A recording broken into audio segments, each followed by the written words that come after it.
बंधु माने दीपावली पवित्र पर्वटी आम समस्त हिंदू मानक पई अत्यंत गुरुत्वपूर्ण अटे एवं एही दिन आमे समस्ते दीपावली पर्वटी को अति धूमधाम सहित पालन करिबा।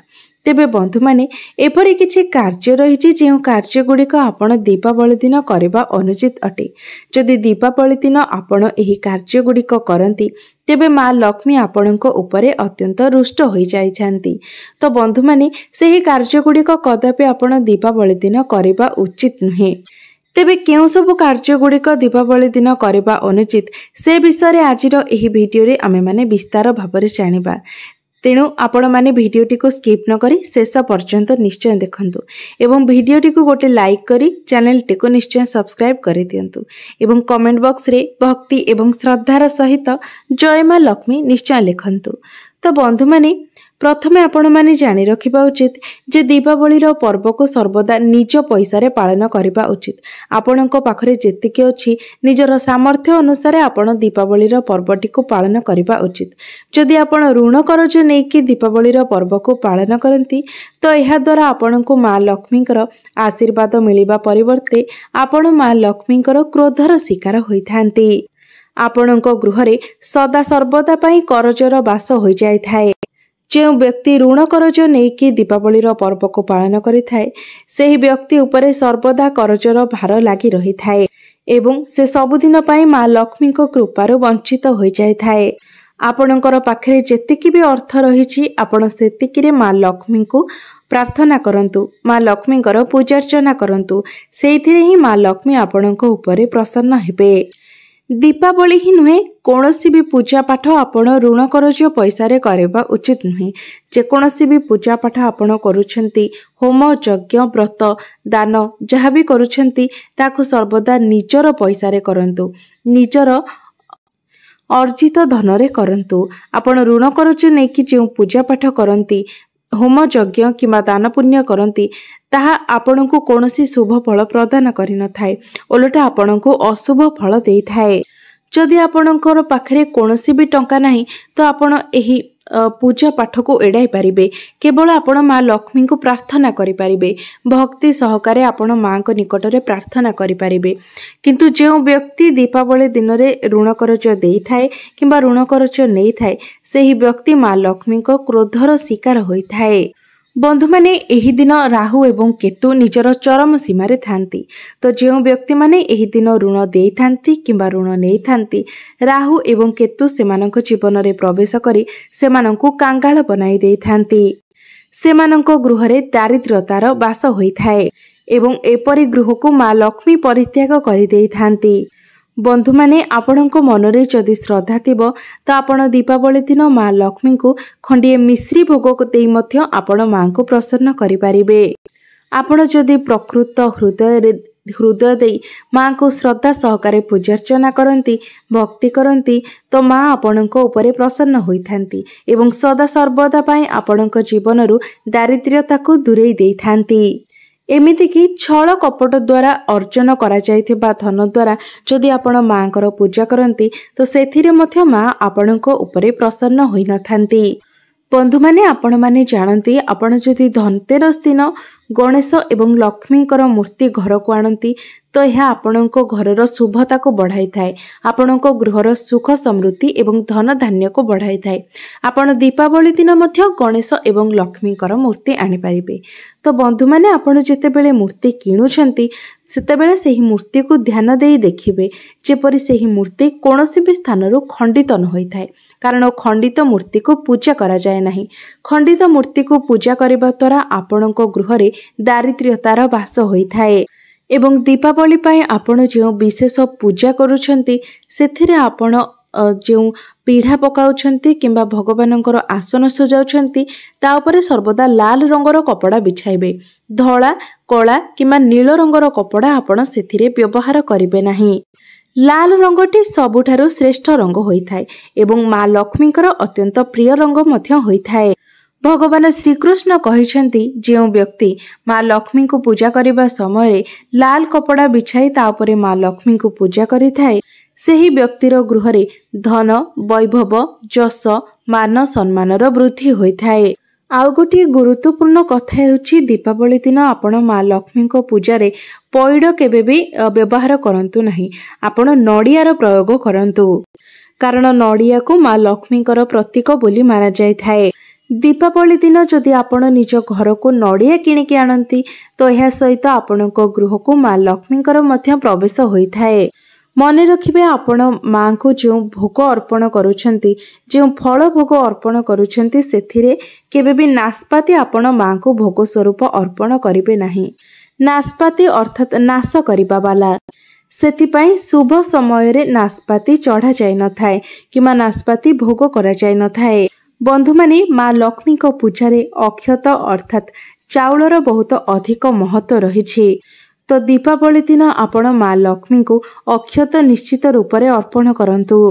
तेबे अक्षतर अर्थ हेउछि जे चाउल भांगी नथिबो पूरा गोटा गोटा चाउल जहाको आमे अक्षत कहि थाउ। जो चाउल भांगी जाय थाए ताको अक्षत कुहा जाय न थाए। तो आपण माँ को अक्षत ही अर्पण करंतु। मने रखिबे दीपावली दिन आपण घरु चाउल काढ़ी काहाको अन्य लोक को देबे नाही। एपरि करबा द्वारा आपणक गृहरु माँ लक्ष्मी छाड़ी चली जाय थांती। कारण चाउल माँ लक्ष्मी स्वरूप बोली आमे मानि थाउ। चाउल को आमे स्वयं माँ लक्ष्मी समान देखि थाउ। बंधु माने दीपावली दिन आपण निज घरे केबे भी तामसिक भोजन रांधंतु नाही किंबा तामसिक खाद्य खाआंतु नाही। जेपरिक पियाज रसुण मद मांस एसबुर सेवन आपण दीपावली दिन करंतु नाही। दीपावली दिन आपण निज घरे खीरी पूरी हलुआ अन्न ए सब करि परिबे एवं एहाको आपण माँ लक्ष्मी निकटरे भोग करी निजर परिवार सारा बांटिबा द्वारा आपणक गृहरे धन धान्य एवं सुख समृद्धिर अभिवृद्धि होइथाए। बंधु माने शास्त्र अनुसार दीपावली दिन घरर नारी माने जदि लाल गोलापी किंबा हलदिया रंगर वस्त्र परिधान करिबा उचित। मने रखिबे दीपावली दिन कोनोसी सधवा नारी धला रंगर वस्त्र पिंधिबा अनुचित होइथाए। एहा व्यतीत एही दिन आपण कला रंगर वस्त्र मध्य पिंधिबे नाही कारण कला रंग को शनिकर प्रतीक बोली माना जाय थाए अशुभतार प्रतीक बोली माना जाय थाए। दीपावली दिन आपण माँ लक्ष्मी को पद्म फूल निश्चित भाବରେ अर्पण करंतु कारण पद्म फूलटी माँ लक्ष्मीकर अत्यंत प्रिय होइथाए। एही दिन दीपावली दिन घरर सधवा नारी माने मुंडरे भरी करी सिंदूर लगाइबा उचित एवं निजको भल भाବରେ सजाइबा उचित। समस्त प्रकारर श्रृंगार द्रव्य रे निजको सजाइबा उचित।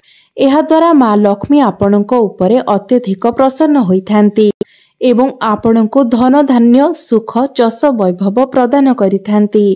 बंधु माने जदि आपणकर मासिक धर्म चलीछि तो एही समय आपण पूजा करिबा उचित होई न थाए एवं पूजा करिबा समय अलस भांगिबा किंबा हाई मारिबा मध्य अनुचित होई थाए।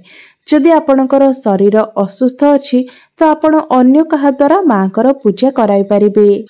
बंधु माने दीपावलीटी दीपर पर्व होई थाए तो एही दिन निश्चित भाବରେ आपण माने दीप जालिबा उचित एवं एही दिन आपण केबे भी कला रंगर किंबा नील रंगर वस्त्र परिधान करंतु नाही कारण नील रंगटी लक्ष्मीकर भौणी अलक्ष्मी परिधान करिथांती एवं एही दिन जदि आपण एही सबु रंगर वस्त्र पिंधंती तो आपणक गृहरे अलक्ष्मीकर वास होई जाय थाए। बंधु माने धनतेरस हेउ किंबा दीपावली पूजा हेउ आपण माने पूजा रे स्वर्ण मुद्रा किंबा रूपा मुद्रार व्यवहार करिबा उचित।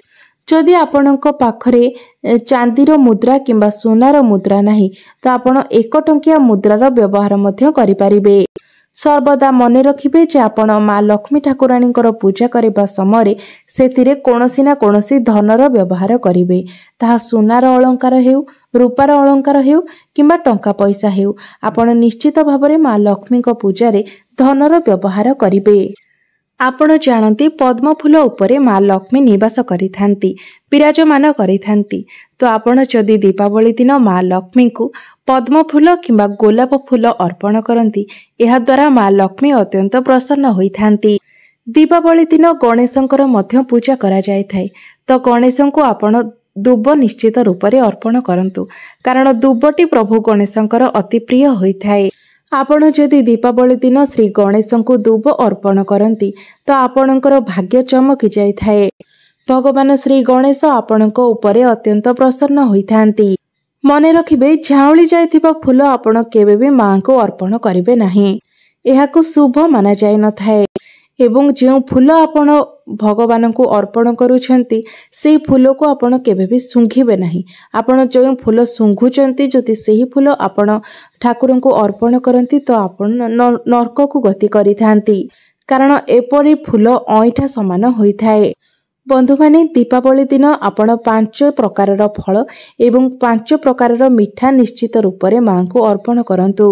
ଯଦି ଆପଣ ମାଙ୍କୁ ଏହି ଦିନ 5 ପ୍ରକାରର ଫଳ ଏବଂ 5 ପ୍ରକାରର ମିଠା ଚଢ଼ାଇ ପାରୁନାହାନ୍ତି ତ କେବଳ ଗୋଟିଏ ଖଣ୍ଡ ମିଶ୍ରି ମଧ୍ୟ ଆପଣ ମାଙ୍କୁ ଅର୍ପଣ କରିପାରିବେ।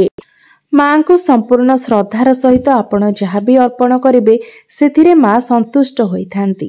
ମାତ୍ର ଯଦି ଆପଣଙ୍କ ମନରେ ଶ୍ରଦ୍ଧା ନଥିବ ତ ଆପଣ କୋଟି କୋଟି ଟଙ୍କା ଖର୍ଚ୍ଚ କଲେ ମଧ୍ୟ ସେଥିରେ ଆପଣ ମାଙ୍କୁ ପ୍ରସନ୍ନ କରିପାରିବେ ନାହିଁ। ବନ୍ଧୁମାନେ, ଦୀପାବଳି ଦିନ ଆପଣ ଯେଉଁ ପୂଜା କରୁଛନ୍ତି ଧୂପକୁ ସର୍ବଦା ବାମ ପାଖରେ ରଖିବେ ଏବଂ ଦୀପକୁ ଡାହାଣ ପାଖରେ ରଖିବେ ଏବଂ ଦୀପରେ ଲାଲ ରଙ୍ଗର ସଳିତା ଦେବେ। ଏହାକୁ ଅତ୍ୟନ୍ତ ଶୁଭ ମାନାଯାଇଥାଏ। ଶାସ୍ତ୍ର ଅନୁସାରେ ଦୀପାବଳି ଦିନ କେବେ ବି ମା ଲକ୍ଷ୍ମୀଙ୍କୁ ଧଳା ରଙ୍ଗର ଫୁଲ ଅର୍ପଣ କରିବା ଉଚିତ ହୋଇନଥାଏ। ଏହାଦ୍ୱାରା ମା ଲକ୍ଷ୍ମୀ ଆପଣଙ୍କ ଉପରେ କୋପ କରିଥାନ୍ତି। କାରଣ ଧଳା ରଙ୍ଗଟି ବେରଙ୍ଗ ହୋଇଥାଏ। ମା ଲକ୍ଷ୍ମୀ ସୁହାଗିନୀ ଅଟନ୍ତି ଏବଂ ତାଙ୍କର ସୁହାଗ ଅଜର ଏବଂ ଅମର ଅଟେ। ସେଥିପାଇଁ ମା ଲକ୍ଷ୍ମୀଙ୍କୁ ଲାଲ ରଙ୍ଗଟି ଅତ୍ୟନ୍ତ ପ୍ରିୟ ହୋଇଥାଏ। ମା ଲକ୍ଷ୍ମୀଙ୍କୁ କେବେ ବି ଧଳା ରଙ୍ଗର ଫୁଲ କିମ୍ବା ଧଳା ରଙ୍ଗର ବସ୍ତ୍ର ଅର୍ପଣ କରିବା ଉଚିତ ନୁହେଁ। ଏପରି କରିବା ଦ୍ୱାରା ଆପଣଙ୍କୁ ପାପ ଲାଗିଥାଏ ଏବଂ ପୂଜାର କୌଣସି ବି ଶୁଭ ଫଳ ଆପଣଙ୍କୁ ପ୍ରାପ୍ତି ହୋଇନଥାଏ। ବନ୍ଧୁମାନେ, ଦୀପାବଳି ଦିନ ମା ଲକ୍ଷ୍ମୀଙ୍କୁ ପୂଜା କରିବା ସମୟରେ ଆପଣ ଧୂପକାଠିର ବ୍ୟବହାର କରିବା ଅନୁଚିତ ହୋଇଥାଏ। କାରଣ ଧୂପକାଠିର କାଠିଟି ବାଉଁଶରୁ ତିଆରି ହୋଇଥାଏ ଏବଂ ବାଉଁଶରେ ସାକ୍ଷାତ ଶ୍ରୀକୃଷ୍ଣ ନିବାସ କରିଥାନ୍ତି। ସେଥିପାଇଁ ଲକ୍ଷ୍ମୀ ପୂଜାରେ କେବେ ବି ଧୂପକାଠିର ବ୍ୟବହାର କରାଯାଇନଥାଏ। ବନ୍ଧୁମାନେ, ଶାସ୍ତ୍ର ଅନୁସାରେ ଆପଣ ଯେତେବେଳେ ଲକ୍ଷ୍ମୀ ପୂଜା କରୁଛନ୍ତି ତା ପୂର୍ବରୁ ଆପଣ ଶ୍ରୀ ବିଷ୍ଣୁଙ୍କର ପୂଜା କରିବା ଉଚିତ। ଶ୍ରୀ ବିଷ୍ଣୁଙ୍କୁ ସ୍ମରଣ କରିବା ଉଚିତ। ଭଗବାନ ବିଷ୍ଣୁଙ୍କର ପୂଜା ବିନା ମା ଲକ୍ଷ୍ମୀଙ୍କର ପୂଜା କେବେ ବି ସଫଳ ହୋଇନଥାଏ।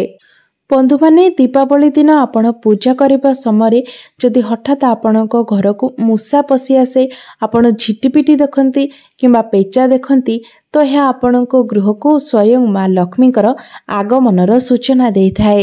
ମା ଲକ୍ଷ୍ମୀ ଆପଣଙ୍କର ଭକ୍ତିରେ ଅତ୍ୟନ୍ତ ପ୍ରସନ୍ନ ହୋଇଥିବାର ସଂକେତ ଦେଇଥାନ୍ତି।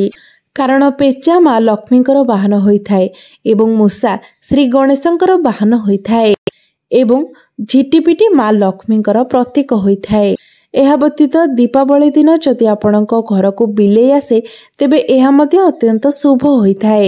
ଏହାକୁ ସାକ୍ଷାତ ମା ଲକ୍ଷ୍ମୀଙ୍କର ଆଗମନ ବୋଲି ମାନାଯାଇଥାଏ। ବନ୍ଧୁମାନେ, ଯଦି ଆପଣମାନେ ଦେଖନ୍ତି ଦୀପାବଳି ଦିନ କଳା ପିମ୍ପୁଡ଼ିମାନେ ଧାଡ଼ି ବାନ୍ଧି ଆପଣଙ୍କ ଘର ଭିତରକୁ ଆସୁଛନ୍ତି କିମ୍ବା ଆପଣଙ୍କ ଘରର କୌଣସି ସ୍ଥାନରେ ଗୋଲ ଗୋଲ ଘେରା କରିକି ବୁଲୁଛନ୍ତି ତ ଏହା ସାକ୍ଷାତ ମା ଲକ୍ଷ୍ମୀଙ୍କର ଆଶୀର୍ବାଦ ହୋଇଥାଏ। ବନ୍ଧୁମାନେ, ଦୀପାବଳି ଦିନ ଗୋମାତାଙ୍କର ପୂଜା କରିବାର ମଧ୍ୟ ବହୁତ ଅଧିକ ମହତ୍ତ୍ୱ ରହିଛି। କାରଣ ଗୋମାତାଙ୍କ ଶରୀରରେ 33 କୋଟି ଦେବାଦେବୀଙ୍କର ବାସ ହୋଇଥାଏ। ଦୀପାବଳି ଦିନ ସମସ୍ତ ଦୈବୀ ଶକ୍ତି ଗୁଡ଼ିକ ସକ୍ରିୟ ଅବସ୍ଥାରେ ରହିଥାନ୍ତି। ସେଥିପାଇଁ ଆପଣମାନେ ଦୀପାବଳି ଦିନ ଗୋମାତାଙ୍କର ଚରଣ ନିଶ୍ଚିତ ଭାବରେ ସ୍ପର୍ଶ କରନ୍ତୁ। ଏହା ଅତ୍ୟନ୍ତ ଶୁଭକାରୀ ଏବଂ ମଙ୍ଗଳକାରୀ ମାନାଯାଇଥାଏ। ବନ୍ଧୁମାନେ, ଏବେ ଆସନ୍ତୁ ଜାଣିବା ଏକ ଉପାୟ ବିଷୟରେ। ଯେଉଁ ଉପାୟଟିକୁ ଯଦି ଆପଣ ଦୀପାବଳି ଦିନ କରିନିଅନ୍ତି ତେବେ ଆପଣଙ୍କ ଜୀବନରେ କେବେ ବି ଆର୍ଥିକ ସମସ୍ୟା ଆସିନଥାଏ। ବନ୍ଧୁମାନେ, ଆମେ ଏଠାରେ ଚାଉଳ ଅର୍ଥାତ୍ ଅକ୍ଷତର ଉପଯୋଗ କରିବା। ଅକ୍ଷତକୁ ଅତ୍ୟନ୍ତ ଶୁଭ ବୋଲି ମାନାଯାଇଥାଏ। କାରଣ ଚାଉଳ ସ୍ୱୟଂ ମା ଲକ୍ଷ୍ମୀଙ୍କର ପ୍ରତୀକ ହୋଇଥାଏ। ତ ଏହି ଉପାୟଟି କରିବା ପାଇଁ ଆପଣଙ୍କୁ 11ଟି ଅକ୍ଷତ ନେବାର ଅଛି ଏବଂ ଗୋଟିଏ ରୂପା ମୁଦ୍ରା ଆପଣଙ୍କୁ ନେବାର ଅଛି। ତାପରେ ଏହି 11ଟି ଅକ୍ଷତକୁ ଆପଣ ଲାଲ ରଙ୍ଗର କୁଙ୍କୁମ କିମ୍ବା ସିନ୍ଦୁରରେ ଆପଣ ସେହି 11ଟି ଚାଉଳକୁ ଭଲ ଭାବରେ ମିଶାଇ ନିଅନ୍ତୁ। ତାପରେ ସେହି ଲାଲ କପଡ଼ାଟିରେ ଆପଣ ସେହି ଚାଉଳ ଏବଂ ରୂପା କଏନକୁ ରଖିକି ବାନ୍ଧି ଦିଅନ୍ତୁ ଏବଂ ହାତରେ ଧରି ମା ଲକ୍ଷ୍ମୀଙ୍କର ମନ୍ତ୍ରର ଜପ କରନ୍ତୁ। ମନ୍ତ୍ରଟି ମନେ ରଖନ୍ତୁ। ଓମ୍ ଶ୍ରୀଂ ହ୍ରିଂ ଶ୍ରୀ ଓମ୍ ଶ୍ରୀଂ ହ୍ରିଂ ଶ୍ରୀଂ କମଳେ କମଳାଲୟେ ପ୍ରସିଦ୍ଧ ପ୍ରସିଦ୍ଧ ଶ୍ରୀଂ ହ୍ରିଂ ଶ୍ରୀଂ ଓମ୍ ମହାଲକ୍ଷ୍ମୀ ନମଃ। ଏହି ମନ୍ତ୍ରକୁ ଆପଣ ଏକଥର ଉଚ୍ଚାରଣ କରନ୍ତୁ। ତାପରେ ଆପଣ ମା ଲକ୍ଷ୍ମୀଙ୍କ ପାଦ ତଳେ ସେହି ପୁଡ଼ିଆଟିକୁ ରଖିଦିଅନ୍ତୁ।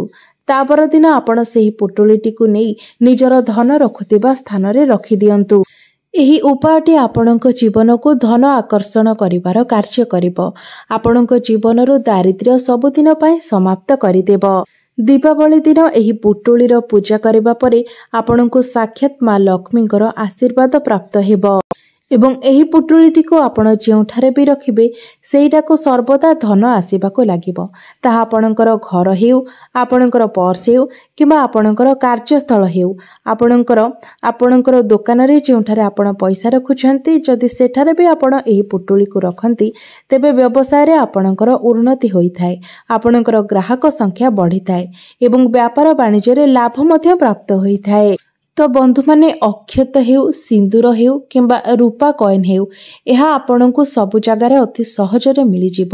ତ ନିଶ୍ଚିତ ଭାବରେ ଆପଣ ଦୀପାବଳିର ଏହି ପବିତ୍ର ଦିନରେ ରାତି ସମୟରେ ଯେତେବେଳେ ଆପଣ ମା ଲକ୍ଷ୍ମୀଙ୍କର ପୂଜା କରୁଛନ୍ତି ସେତେବେଳେ ଏହି ଉପାୟଟିକୁ ଆପଣ ନିଶ୍ଚିତ ଭାବରେ ପାଳନ କରନ୍ତୁ। ଦେଖିବେ ଆପଣଙ୍କ ଜୀବନରେ ଧୀରେ ଧୀରେ ଉନ୍ନତି ହେବାକୁ ଲାଗିବ, ଆପଣଙ୍କର ଆର୍ଥିକ ସ୍ଥିତି ସୁଦୃଢ଼ ହେବାକୁ ଲାଗିବ। ତ ବନ୍ଧୁମାନେ, ମୋର ଏହି ଭିଡ଼ିଓଟି ଯଦି ଆପଣମାନଙ୍କୁ ଭଲ ଲାଗିଥାଏ ତେବେ ଭିଡ଼ିଓଟିକୁ ଲାଇକ୍ କରି ଚ୍ୟାନେଲଟିକୁ ସବସ୍କ୍ରାଇବ୍ କରିଦେବେ ଏବଂ କମେଣ୍ଟ ବକ୍ସରେ ଭକ୍ତି ଏବଂ ଶ୍ରଦ୍ଧାର ସହିତ ଜୟ ମା ଲକ୍ଷ୍ମୀ ନିଶ୍ଚୟ ଲେଖିବେ।